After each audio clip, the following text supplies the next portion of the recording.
এদিকে দ্বিতীয় দফার ভোটের আগে কড়া পদক্ষেপ করতে চলেছে নির্বাচন কমিশন। ভুয়ো ভোট দিলে 1 বছরের জেল হবে নির্দেশ দিয়েছে নির্বাচন কমিশন। আর কি জানা যাচ্ছে বিস্তারিত বলবেন রুমা পাল, টেলিফোনে রয়েছেন। রুমা, দেখো, জানিয়ে রাখি যে ভুয়ো ভোট দিলে কিন্তু 1 বছরের পর্যন্ত জেল হবে নির্দেশ নির্বাচন কমিশনের।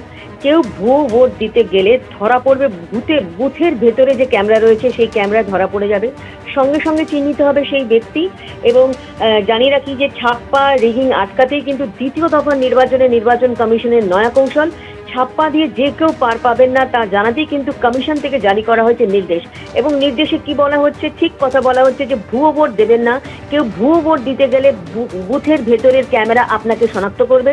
ফলস্বরূপ আপনার 1 বছর পর্যন্ত জেল হবে, ভারতীয় ন্যায় সংহিতার ধারা 172। সুতরাং বলা হচ্ছে, ভুল করেও একাধিকবার ভোট দিতে যাবেন না।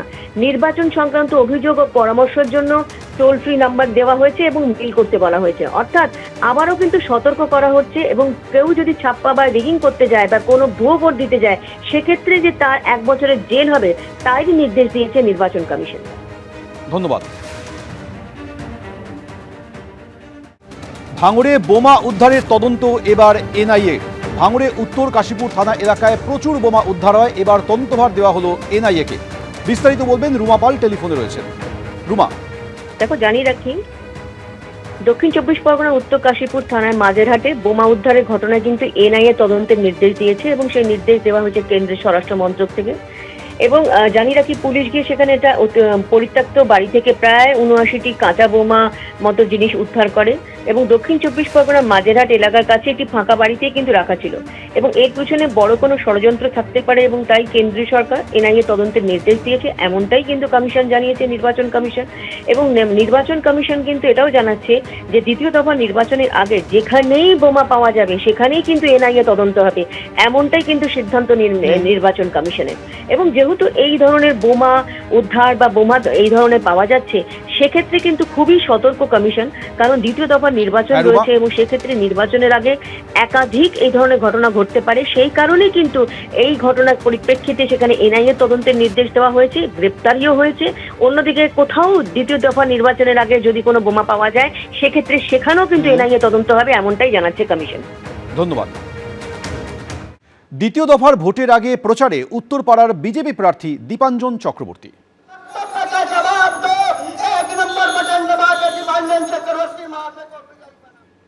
দীপাঞ্জন দা, জানতে চাইবো যে মূলত কি বক্তব্য উত্তরপাড়া বিধানসভা কেন্দ্রের পরিপ্রেক্ষিতে? আজকে প্রধানমন্ত্রীর সভাতেও আপনি গিয়েছিলেন, আপনার সঙ্গে বিজেপির নেতারা রয়েছেন, আছেলাল যাদব তিনি যোগ দিয়েছেন বিজেপিতে, আপনার সঙ্গে রয়েছেন। কি বলবেন, কি প্রতিশ্রুতি মানুষের? প্রধানমন্ত্রীজির কতগুলো কথা খুব সুস্পষ্ট ছিল। 1 নম্বর কথা খুব পরিষ্কারভাবে বলেছেন, উনি শুধু উত্তরপাড়া নয়, হুগলি জেলার মানুষের কাছে আবেদন করেছেন, দাবি করেছেন যে প্রথম পর্যায়ের যে 93% পোলিং হয়েছিল, হুগলির মানুষ যেন সেটাকে ছাপিয়ে যায়, সেই রেকর্ড যেন ভাঙে। আমরা প্রতিশ্রুতি দিয়েছি সেটা হবে, যেখানে কারণ ওটা পুরো হুগলির জন্য ছিল। হ্যাঁ, উত্তরপাড়ার জন্য যেটা বারবার উনি বলেছেন, যেটা আমার শুরু থেকেই ডিমান্ড ছিল যখন আমি এখানের জন্য মনোনীত হয়েছি প্রার্থী হিসাবে, হিন্দ মোটরের কারখানার আমার পুনর্জীবন চাই।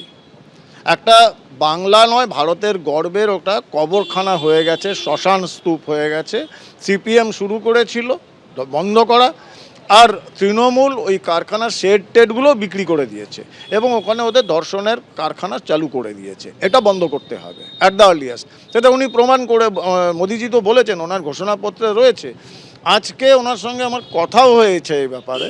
আমরা নিশ্চিতভাবে বিশ্বাস করি যেখানে শিল্প তালুক হবেই এই বিশাল জমিতে, এবং আগামী 1 বছরের মধ্যে সেই শিল্প তালুকে উত্তরপাড়ার প্রথম একজন যোগ্য শিক্ষিত যুবক, চাকরি বিক্রি করতে দেবো না, এখানে পার্থ চট্টোপাধ্যায়ের জায়গা নেই, এবং একজন শিক্ষিত যুবতী, তাদের হাতে অ্যাপয়েন্টমেন্ট লেটারটা মোদিজি দেবেন। উনি বলেছেন আমি আসবো, এটা উনি প্রমিস করেছেন আমার।